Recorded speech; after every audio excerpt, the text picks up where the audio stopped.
.com, the great Jeff McClain joins us. Jeff, I didn't tell people why we had to move your time up, so we're just telling people that you're saving everybody. I was thinking giving out jackets to the homeless. No, I'm having my teeth saved, hopefully, so I got a dentist appointment. Well, I didn't want to tell anyone. I was like, do I tell people that you're going to the dentist? Like, I don't know. Nothing fancy. Nothing fancy. Jeff, great win for the Eagles, and you saw it on both sides of the ball. Would love for you to just start off your analysis from the game on Sunday when the Eagles probably played their best full game of the season all year. Yeah, I think it's clear that they played their best game. There were some leaky moments on the defensive side of the ball, especially early on, but really came through in the second half and had essentially 3 turnovers with the fourth down stop, and in the Bengals' own territory, and the offense was clicking. I mean, it was a little bit of reminiscent of the 2022 season when you saw Jalen Hurts being able to consistently do it on the ground and in the air. He had some moments last year, and certainly I think at the Buffalo game, I'm sure you guys talked about that being pretty much the last great game that you could say Jalen had. But it was important for this team that he came out and played well, especially after last week's game, and really the way he's played through the first 6 games. Jeff, do you think that the bye week has anything directly to do with the way this team's defense has turned around? And conversely, is it after the bye week or is it after the A.J. Brown return for the offensive side? Well, defensively, I think, yes, I think it is. I mean, some of the stuff was changing before that, but, if you look at it, you step back, Gilbert DeJean moving into the slot was a significant change that came out of the bye, and we've seen him perform better than Avonte Maddox. Having Nolan Smith out there more in the 5-man front, cutting into Jordan Davis's pass rush attempts, a little more of Milton Williams, a little more Moro Ajomo. Bryce Huff, again, not there as much on rundowns. These are little significant changes they've made, but you total them all up, and it's you could look at that being a reason, significant. Those being significant reasons why the defense has been sharper these last 3 weeks. Especially, this. Look, I mean, those Giants and Browns offenses weren't great, but Joe Burrow is obviously top-notch quarterback, and Jamar Chase is top-notch receiver, and they got Joe, turn the ball over once, and Chase they pretty much held to 5.6 something yards per catch. So that's a good job on the defensive side. And then offensively, yeah, I mean AJ coming back was huge. Devontae, you missed him for 1 game. Lane Johnson for 1 game. That's been part of it. But if you look at these last 2 games in particular, I think if you looked at the Browns game, it was a little bit there too. They did really try and get Saquon Barkley going on the ground, but you're starting to see them just not get away from Barkley. Run it early. Try and have the balance early on. This past game, again, significantly under center, much more. I think it was 32%, 33% of the time heading into the game. It was only 20% of the time. More play action. It was more play action 32% of the time. It was only 20% heading into the game. Definitely more under center of this game than they have previously been. And that, in some ways, you're kind of running a little more to set the pass. And as a result, you're just not putting as much on Jalen Hurts' shoulders. So why the change? I mean, because it seemed like the offense was but it seemed like they were resistant to this. Like, Jeff, I'll pat myself on the back. I've been calling for this. I've been wanting this, and now I'm starting to see it. And every once in a while, the radio lunatic gets one right.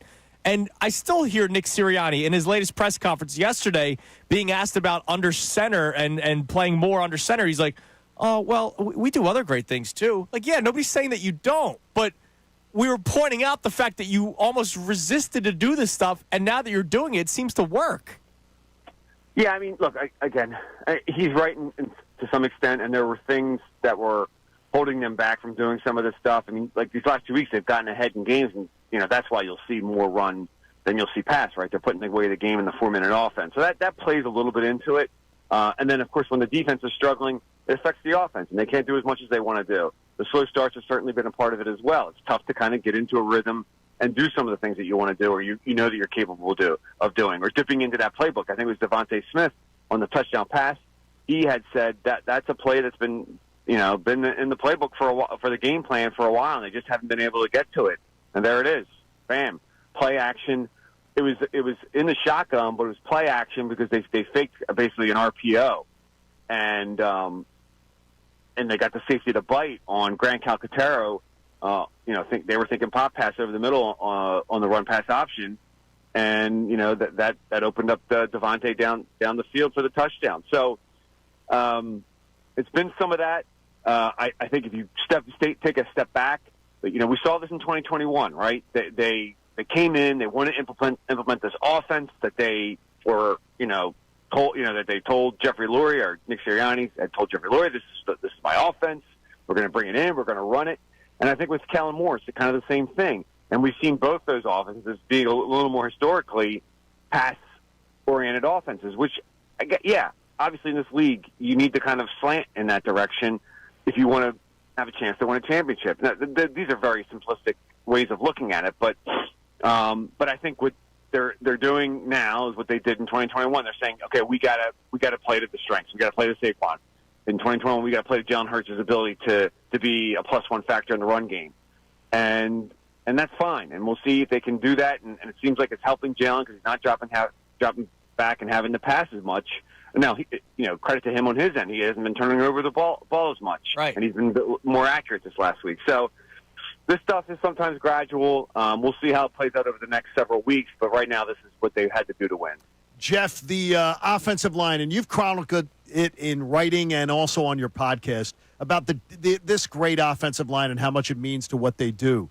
What do you think about this offensive line depth-wise in comparison to the others you've previously seen? And do you believe this team is sort of missing or not missing any input from Jason Kelce? Well, in terms of the O-line, it's hard to top what they did in 2017 when Holly Vaitai came in for Jason Peters, and they still won a Super Bowl. But, there's been one kind of common denominator in all this. I know Lane's been on the team throughout, but it's Jeff Stoutland. And he's obviously done a phenomenal job with Fred Johnson. Tyler Steen went in there. He had some leaky moments and had some kind of bad penalties, specifically the one personal foul. But, he kind of held up as well. And, that's what you need out of your backups, especially when you have guys as good as Landon Dickerson, Lane Johnson, and Cam Jurgens still in there. But it's Stoutland who keeps it together, who's able to, keep all these backups playing at a level where, it doesn't drop as much. And, Fred Johnson did a very good job against Trey Hendrickson. He didn't need a lot of help on that touchdown pass. I think he did get Kenny Gainwell to chip a little bit, but for the most part, you saw him hold up against a really dangerous guy on the edge there. And they did a couple other things, I said, in the run game to assist him. But Stoutland's the common denominator.